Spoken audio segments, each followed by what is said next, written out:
Sawa kabisa. Usipojituma kupambania malengo yako, utatumwa kupambania malengo ya wengine. Be careful. Jitume ili usitumwe. Katika vile unavyopambana navyo, kuna vitu unavihitaji na kuna vitu wewe unavyo. Zingatia kwenye maisha. Ulichonacho wewe sio kwa ajili yako.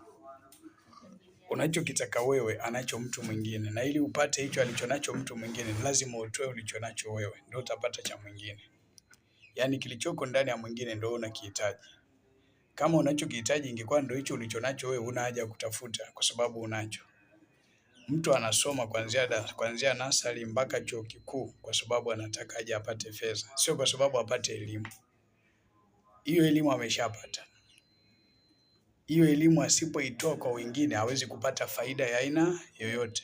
Kwa lazima utumie kile ulichokuwa nacho ili kupata vile